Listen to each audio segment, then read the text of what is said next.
So first, I don't know if you heard me before, but first 1 or 2 minutes, always a bit of a banter just to get everyone started here and get ready. If it's the first time you're listening, we do this on a weekly basis.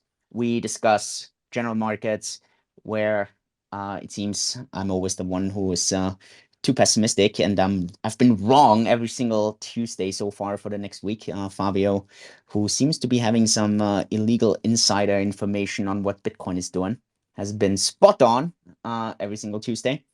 So we always discuss that a bit.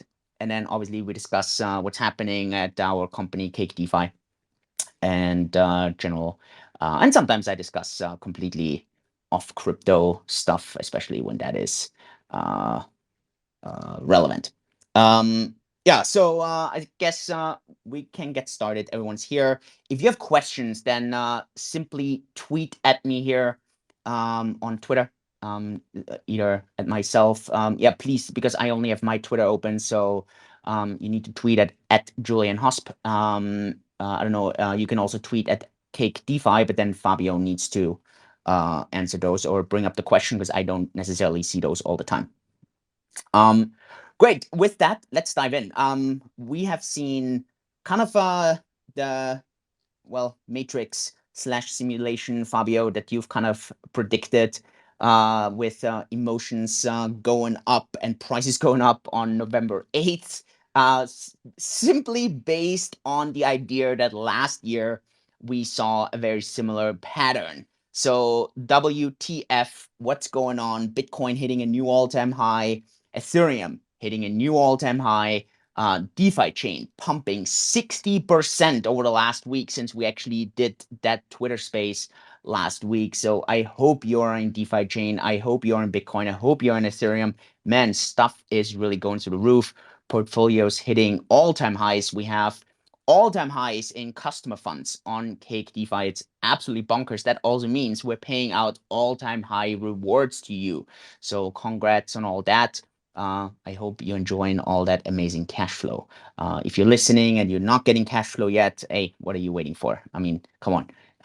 It's absolutely bonkers. So yeah, quite exciting. But obviously the question I have, Fabio, is where do you get your illegal insider information from that you know that the price pumps on November 8th? Hi everybody. I guess it's official. Simulation is confirmed, and I don't know why. It just felt it was for me. It was a feeling I had for a long time. I was looking forward to 8th of November, 9th of November. It's very similar to last year, and also it's more or less just a little bit my gut feeling, and of course a little bit of what we can see on chain, the on chain data. There's a few people that provide really valuable data. For everybody that doesn't know them, I kind of can recommend Willy Woo, Dylan McClare, and Bill Clemente. In my opinion, these three guys, they really do amazing work when it comes to on-chain analysis, and they are talking about this since a year now, like that there is a supply shock happening, and that the market is clearly warming up, and now we can finally see the results of that. So I'm really happy that we broke all-time highs, and yeah, simulation is confirmed. So come on, share a bit of that love. Where is the price going? Because I know my statement's gonna be, guys, be careful. We see a lot of leverage right now. With that leverage, we may see some pullbacks. Volume on the breakout was high. Right now, we see a bit of a cautious move, obviously. That's kind of me being the, I don't know, kind of rational voice on your left shoulder. Play a bit of the right side shoulder, Fabio, here with being a bit of the cheerleader here. I'm very happy to do so.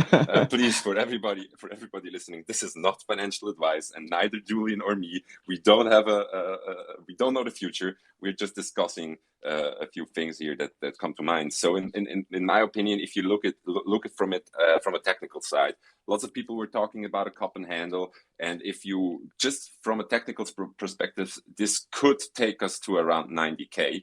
And I guess there will be lots of up and downside along the way. As you mentioned, Julian, there is lots of leverage in the market. And when there is leverage, you see these big wicks to the upside and big wicks to the downside. to flush out some leverage. And I expect a lot of volatility on the way up.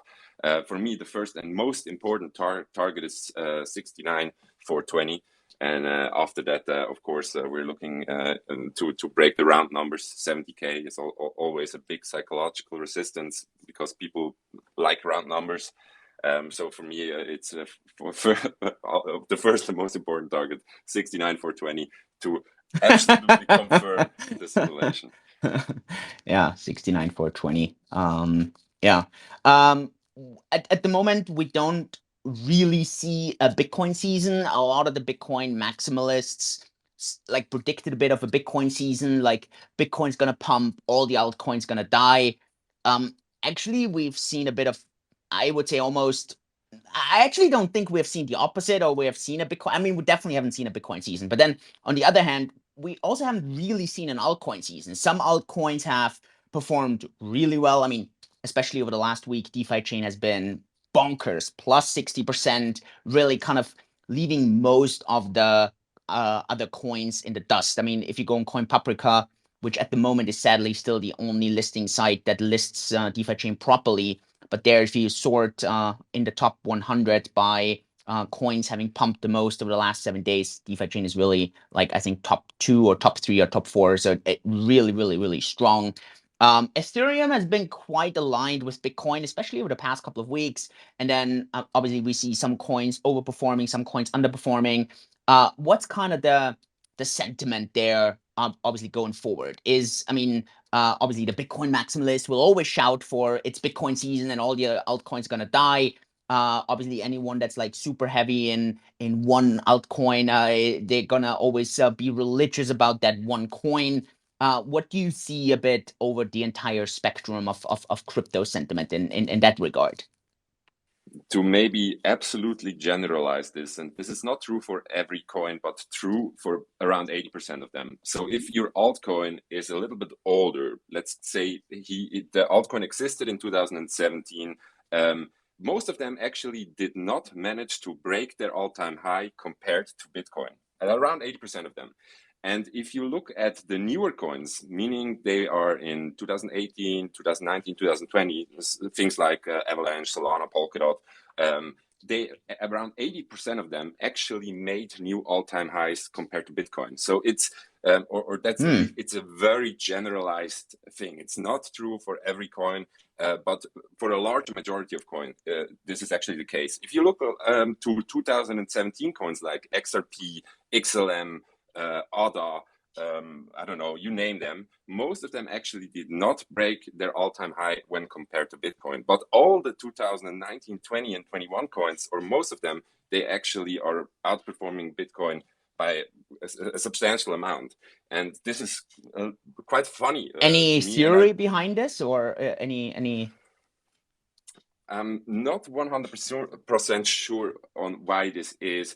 Like there is this theory that like every time the Ethereum network gets super expensive, people tend to move to other solutions. And this year we have seen Binance Smart Chain and Solana. I think they took a lot of profit from people moving over when it comes to NFTs or smart contract applications.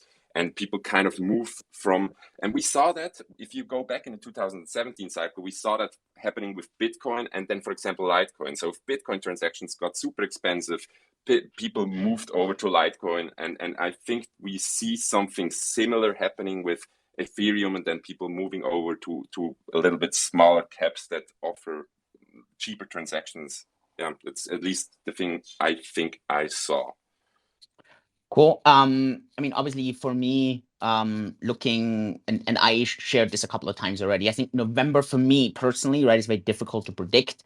I wasn't sure if we're gonna see this, like if we're really gonna see Moonvember. Like I was relatively sure that we're not gonna see a crash in November, but like whether we're gonna see a very strong November like October. And again, just because we broke a new all-time high, to me right now, I mean, doesn't mean we have a Moonvember. For me, a Moonvember would be another 20-30% pump, right? And we don't have that right now. We have I think the month is about 10% plus right now. So solid plus months in Bitcoin terms speaking, but definitely not for me at a Moonvember. Again, Moonvember for me, I mean, definitely if we were to hit 100K, that would be definitely Moonvember. But for me, that was very difficult, or still very difficult for me to predict. For Christmas, I'm like very, very bullish over those next 6 to 7 weeks. And I mean, we see this with users on Cake DeFi. I mean, our customers are coming in, like we have had one of the strongest weeks last week when it comes to signups in customer fund inflows. It's just absolutely bonkers. So I'm not the only person believing that. And generally, I mean, we're not an exchange, right? So people come to us not to sell; they come to us because they are long-term believers in hodling. So I'm very like convinced with that opinion, especially over the next couple of weeks and months. Not so much on the next couple of days.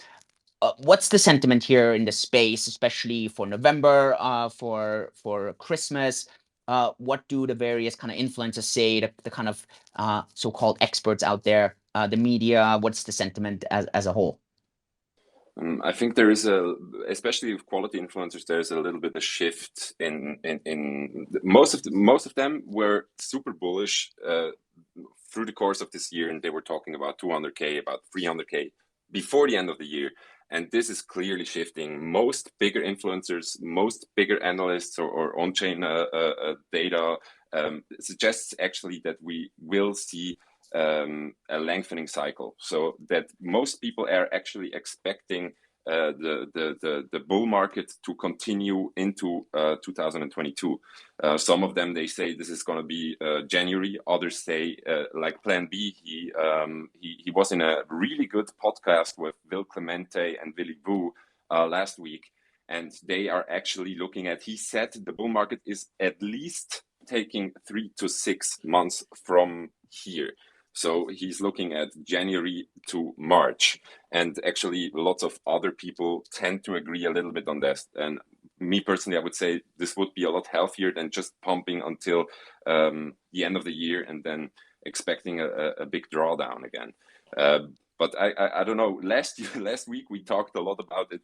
Back then, a week ago, Shiba Inu was super hot and Squid Game just got rock pulled. This has shifted a little bit now, I guess. The whole sentiment there with all dog coins shifted a little bit, and we see more projects with fundamentals pumping this week. Totally. Also, I mean, I'm just looking at the dominance. So yeah, at the moment, Bitcoin is really low in dominance. So we're close to the 1-year low, actually. That was around 39%. The dominance for Bitcoin is at 43 point something right now. So really, like really low there. But just seeing that Bitcoin is actually holding up relatively strong is quite promising. So that's nice. Ethereum actually is at a kind of general, not like an all-time high, but like a general high at about 20% dominance right now. So it's close to a 50% of Bitcoin. Close, not exactly there. So yeah, that's also interesting. And then obviously we see a lot of those coins doing well. What about this flippening that people always talk about? Ethereum flippening, Bitcoin, other platforms flippening, Ethereum. What's kind of the idea there? I mean, for me personally, I see this as possible in the long term. I'm not sure if we see this until like year end, and that's what a lot of people kind of talk about. But what's kind of the sentiment in all of that? Yeah, there is definitely lots of flippening talk. Of course, Ethereum people, they say Ethereum will flip Bitcoin at one point. And I guess this is possible because market cap is a really strange metric to measure. And Ethereum is, of course, highly inflated with all these coins that build on top of it, with all these NFTs, with everything that is happening.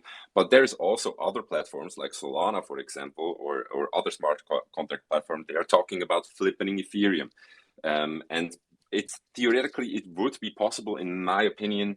Ethereum is just way ahead when it comes to the developer community, when it comes to institutional adoption, when it comes to hype, and also it has its track record, and just so many things are happening on Ethereum. So I guess me personally, I think Ethereum has is way ahead in lots of things. I personally don't see another project flippening Ethereum, but I definitely could see Ethereum just probably for a brief period flippening Bitcoin. We almost saw that in 2017. I think it was just a tiny bit missing, and it could play out pretty much the same way, because we're could also talking be the about warning simulation. sign. Like once we see that, maybe Yeah. that's like the big warning sign. Then again, I agree. Personally, I could foresee that it's exactly the same thing as in 2017.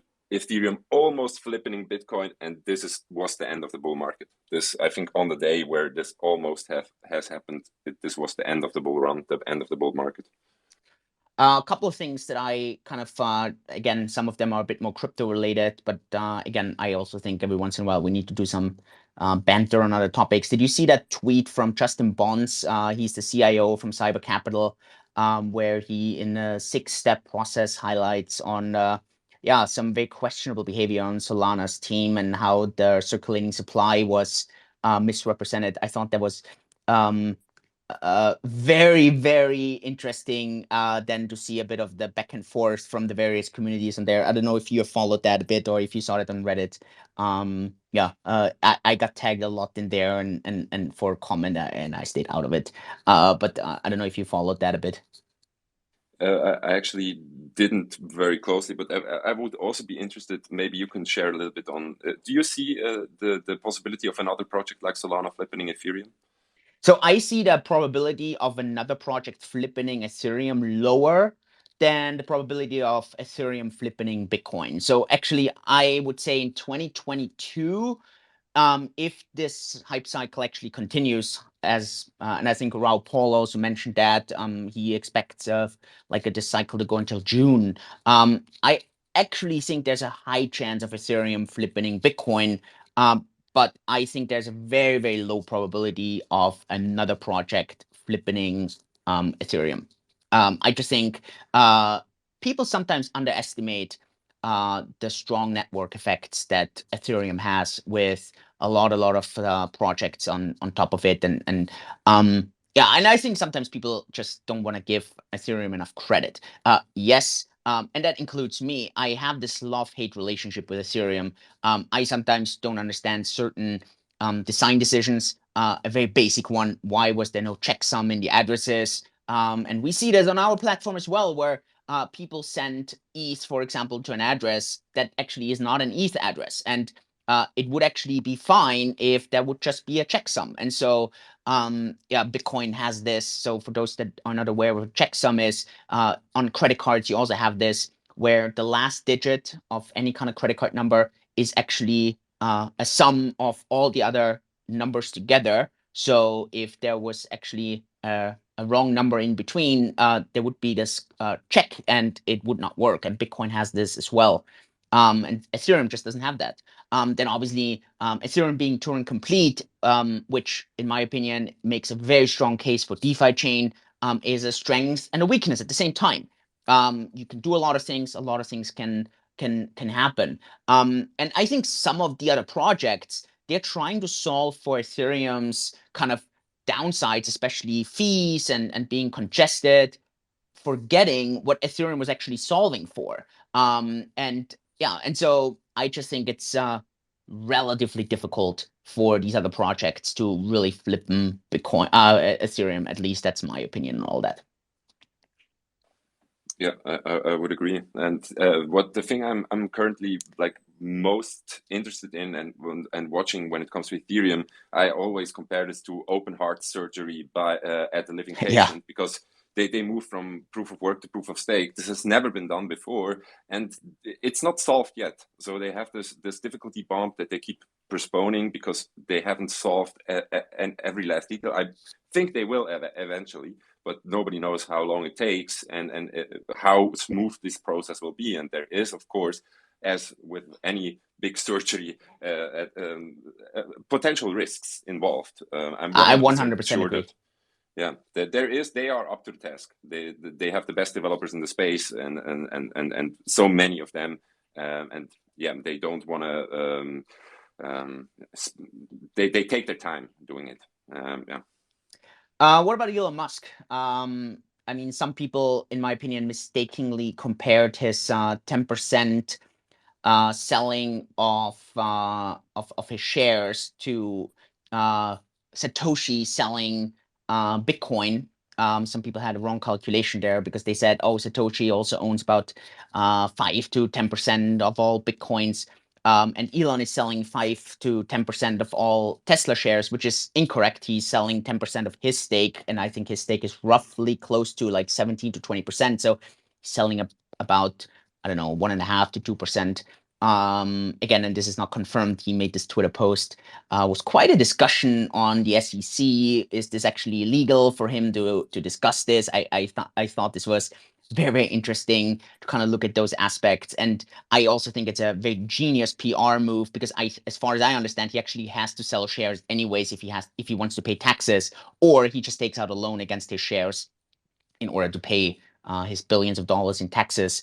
And so I think it's a very genius move that he makes there. But how did the crypto community react there a bit? What was the ideas there? I mean, I saw Chicken Genius, who is also a big supporter of DeFiChain. He actually, I don't know if you saw his tweet, he really supported Elon in actually selling those shares, which I thought that was quite curious. I voted no. I'm also a Tesla holder, so I didn't want him to sell anything. But I don't know. What was the idea there? Because I know many crypto fans obviously are Elon Musk fans, or actually Elon Musk haters, depending on which kind of side you're on. Maybe a fun fact: Elon Musk made more money in the last 9 months than Warren Buffett did over 90 years. It's actually crazy that he made more money in 9 months than Warren Buffett over the course of his whole life. And Warren Buffett is like the best investor, or one of the best investors of all time. Yeah. Any comment on the crypto sentiment there, or was that not much of a discussion? Also, obviously, with Elon normally shilling Doge so much, that kind of also went a bit under. I think you were spot on when you said Elon Musk. You love him or you hate him. Big parts of the Bitcoin community, and also people that are very tribal about their own project. So if they're in any other altcoin besides Doge, or if they're in Bitcoin, most of them actually dislike Elon a little bit because he's very opinionated on this one coin, and kind of doesn't give any other coin the attention that the community feels they deserve. So he talks a little bit about Bitcoins, he talks a little bit about ETH, and he talks a lot about Doge. But I guess the Bitcoin community doesn't really like him because, of course, they would love for him to be a full-on maximalist and not talk about Doge money. And and other communities, they think of course he should talk about their altcoin or buy their altcoin. That's but there's so much heated discussion when you read any comment that he makes. It's crazy. Yeah. And from there, I want to segue a bit over to actually decentralized tokens. Obviously, stocks, commodities, precious metals, all these things coming to cake. Hopefully, but very likely this month if there's no delays, which I'm not expecting. So that's going to be a very interesting one. And obviously, that also is kind of intertwined with the very strong DeFiChain pump that we've been seeing. How's the community at the moment? What are the things that are getting discussed on Telegram or on Twitter or on Reddit when it comes to all that? Because I really think people are getting ready for that. They're realizing that this is imminent. They're realizing that this is gonna be a very, very big thing. It's gonna open investments into all kinds of assets without borders, basically. And and I think that's a very, very exciting trend. What are the discussion points that you're seeing? What are the main concerns? What are the main questions? I think could be quite interesting to discuss or look into that a bit. For me, it's unbelievable when you just go 1 week back to the Twitter space we had last time, and back then, shortly before joining the Twitter space, I actually posted a few words on Reddit to reflect on the current community sentiment, because in my opinion back then it was really there was a lot of frustration and lots of anger because people felt, okay, every coin is pumping, but mine isn't. So DeFi was not pumping like other coins. And after the Twitter space ended, I think you had a video that went quite viral in German as well. And then suddenly there was some big players stepped in. There were huge buy orders on all exchanges on the DEX. And then it just started pumping, and it never stopped since. So we're on a 7 days up only path when it comes to DeFi price. And with that price change, the sentiment changed completely. So people started to realize what is actually coming, and that it is just around the corner. So they're preparing themselves. They're buying lots of DeFi, and also if you go on social media, I think they coined their own hashtag Road to 50. And it's social media is just a wild place to be in, especially our Telegram community chats, especially the German one. I think there were about 500 posts from 8 o'clock this morning till now where people just spam Road to 50. Oh man. Okay. What are the main questions that people have? Or the main concerns, other than obviously that they're hyped about the price? Lots of questions when the launch will be exactly, and how things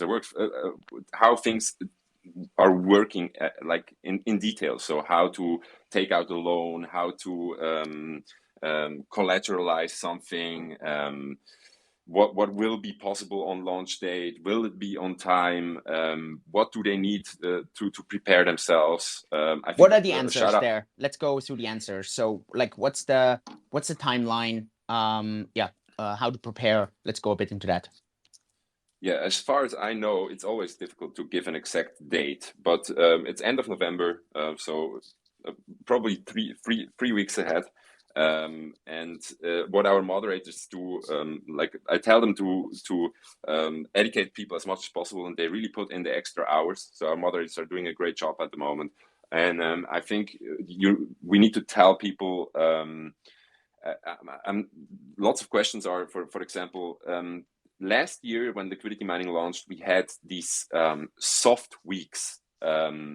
We call them, like, where the rewards are drastically lower than normally to give everybody time to join in. So people discuss and don't know if there will be a soft week and when exactly the launch will be, because they want to be as prepared as possible for this event to start.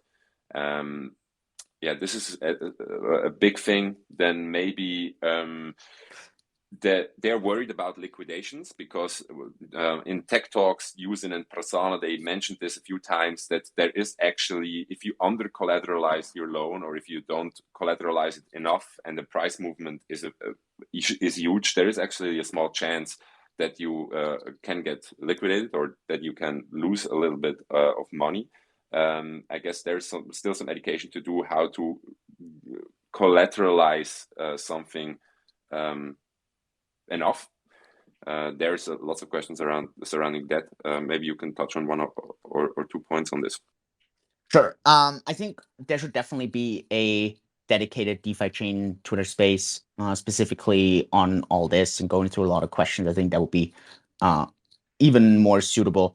But maybe let me touch on a couple of things. And I really want to focus more on the cake side right now. DeFiChain, I think we need to cover way more kind of if-then scenarios, but on cake side.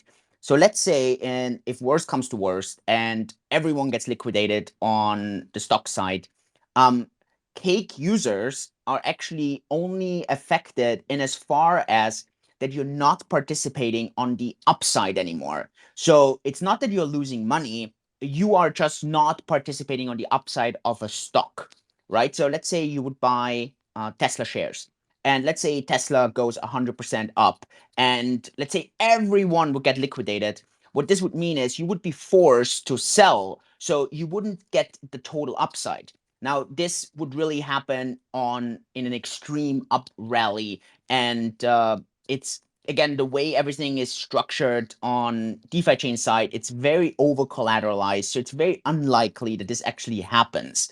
But what is key, and that's why also we are starting it this way on Cake, is we want to make this very easy and simple so that the customer can actually not lose money. They, in this extreme scenario, total black swan, they would only not be able to participate on the upside. Again, very unlikely. I want to make this clear, but I also want to kind of discuss the extreme kind of scenario. You're not able to mint on cake, so that means you cannot go short on cake. So you cannot bet on the coin going or on the token going down. You can only buy it on and bet on it going up, and then you can put it into liquidity mining and get some very attractive yield on that.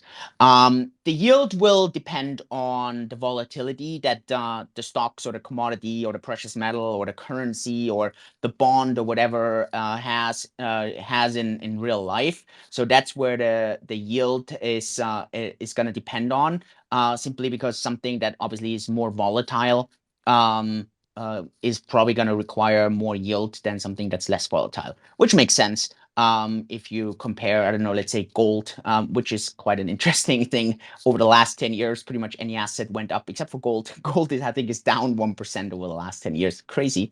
But yeah, so obviously gold being way less volatile than maybe, I don't know, a Tesla share. So it makes sense that a Tesla share just has more yield, because otherwise you're probably not going to be willing to put Tesla. You are okay buying Tesla and holding Tesla, but for you to put Tesla into liquidity mining, right? So it's really about the specific aspect of liquidity mining.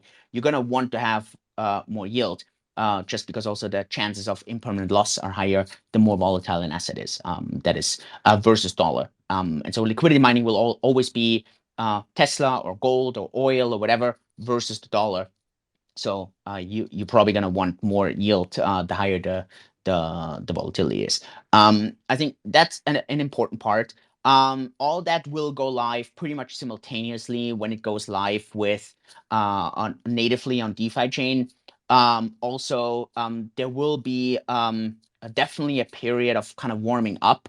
The details of that period are not 100% set in stone yet, but it will be enough time for everyone to get started natively on DeFiChain and on Cake. It depends a bit on the technical abilities, and at the moment it looks like that when rewards get switched on, they're on full on. So it's not like they can be on a little bit. They are full on because it's hard coded into the blockchain, and kind of changing that would require like over I think, what is the rule? I think 60% or 70% of all master nodes. So it's quite a step to do that. And so it would have to be full on. So there's probably a high chance that maybe for the first week, there's simply no rewards. So it's basically get ready, have all the horses ready. You can participate on liquidity mining on the exchange fees, but you cannot, you're not getting any blockchain rewards yet.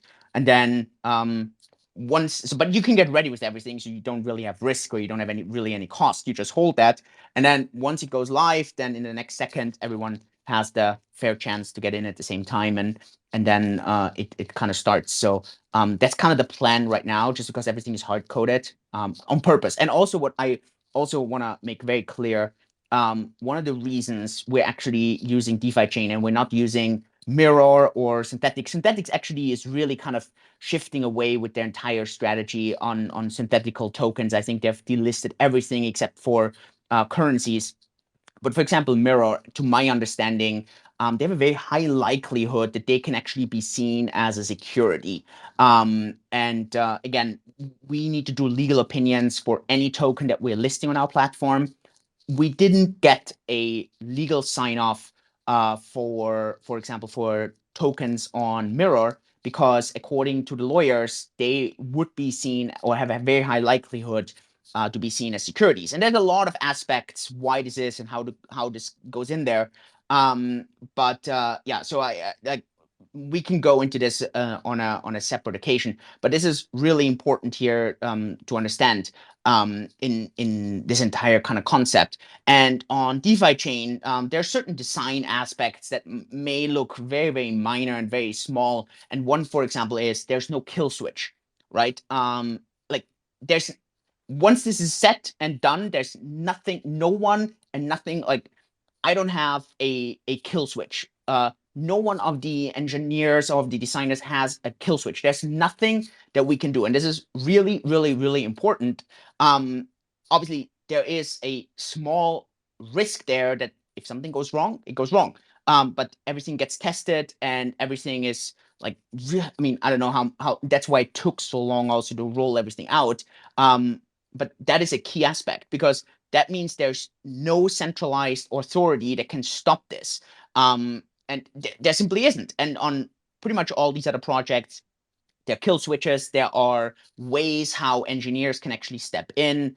And all these little design things at the end qualify or don't qualify something as a security. And so obviously for us on Cake DeFi, we are not a platform that offers securities. Actually, the exact opposite. We only deal in so-called digital payment tokens, DPTs, and that's a very specific term here in Singapore.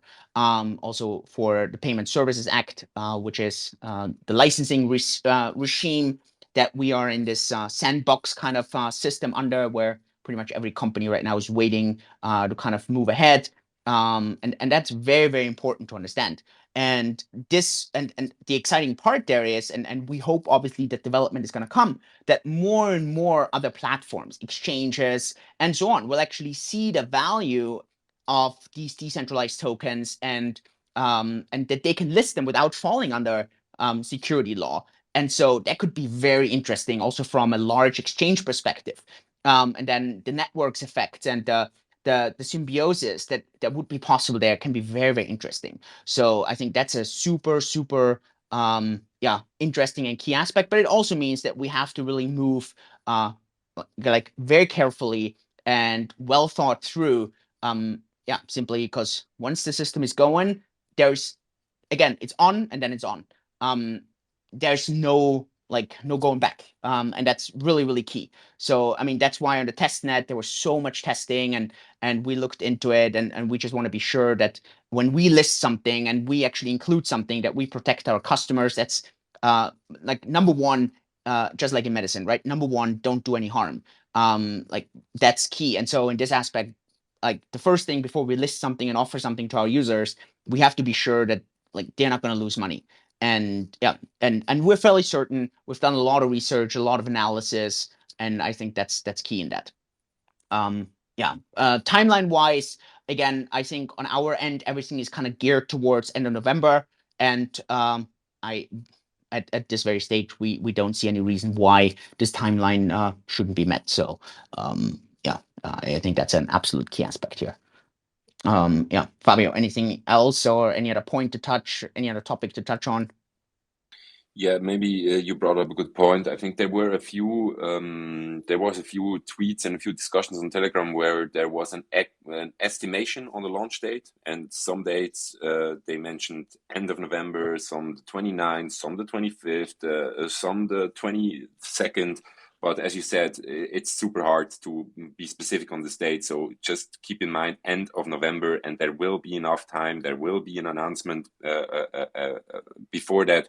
So but it's super hard to be specific on exactly what day this will go live. Yeah. So key really here, if you're not prepared for that, but you're interested in general on investing and looking into crypto and diversifying, you should really take a look there and you should really kind of get ready. I assume that they're like obviously a big reason for the pump that DeFiChain has seen in price over the last week. And I mean, it's over 60%. A lot of that has to do with people really kind of getting ready, understanding that there's going to be a massive liquidity squeeze. So you definitely want to get ready there and you want to be prepared. On Cake side, I think that's also really important. We're not going to have all the same options that you're going to have natively on a blockchain. We actually have this on everything, and for the simple reason because we want to pick out those where we feel these are the safest steps our customers can take while still getting attractive returns. But if you want to have all the options and all the risks, then you should always do this natively on the blockchain. Obviously, I hope as the CEO of the company that you're using Cake, and we want to make it as easy and user-friendly for you as possible. And again, we always sit in the same boat. Look, for us, there's absolutely no gain if you lose money. The best thing on our end is if you make shitloads of money, because that means we're in the same boat, and that means we're also making good money, and that means our team is happy, and our shareholders are happy, and our customers are happy, and like that is the win-win that obviously I want to see. And so for us, yeah, that's it's really, really, really key in when it comes to launching these new products. But I really have to highlight, like, or mention. I mean, we can only kind of give you all the information and prepare you. You have to walk through the door yourself. You have to prepare yourself and get ready. And then once the next step is ready, dabble a bit around, see how this goes. Again, maybe don't jump in with both feet into the water. Test the depth of the water with 1 foot first, and then go further. I think that's. I mean, in general, like that's. I mean, if you listen to me, I'm always someone who's very cautious about a lot of things, because I always believe there's very little merit in always going all in or doing something all out. In most things in life, right? You can test certain things. You can do it a little bit, and you like it, you can do more. You like it, you can do more, right? You can do it in various steps. You in very few things in life, you actually have to do either all or nothing. So taken advantage of that. And I think especially with such a new product, I really believe you should try this out. And I really believe you should test it and see it. Probably not with 100% of your funds, but test it with a little bit. And then if you feel like you're getting used to it, with more. But I think a big mistake is always when people are not ready, they're not prepared, and then suddenly they're like, holy crap, what's happening? I'm way too late on this. And then people get FOMO, and then that's when bad decision making comes in. So yeah, if you like, there's this famous saying, I can't remember who said it, but if you have 8 hours to like chop down a tree, spend the first couple of hours to actually sharpen the axe. And in that case, it's exactly that thing that's happening right now. Any other things that are being discussed that we should mention? I think we have a very exciting promotion coming up in 2 days on 11/11. Don't want to share too much right now on that. But the only thing I do want to mention is you want to take a look out 11/11. That's in 2 days. It's going to be super, super exciting. You're going to love it. We're going to have various promotions all the way through Christmas. So yeah, that's looking really, really nice. Yeah, we're actually reinvesting a lot of our revenue right now into you guys. We're actually giving back a lot simply because we want to grow. We want to obviously attract more customer funds, attract more customers. Yeah, that's going to be a big one. Yeah. Any other things, Fabio, that I forgot to mention? Yeah, and as you mentioned, there's so much coming from now until the end of the years. We're really putting our the pedal to the metal, and there will be promotions. That not every promotion is for everybody, but we have so many things coming up. There will be a promotion that is suited to you. We try to go into every single product we have to give to go into. The freezer or referral things or general promotions or something new with real life giveaways. We try to make something happen for everybody. Starting with 11/11, maybe for the people that don't know, 11/11, this is called Singles Day. And I actually did not know about this until this year.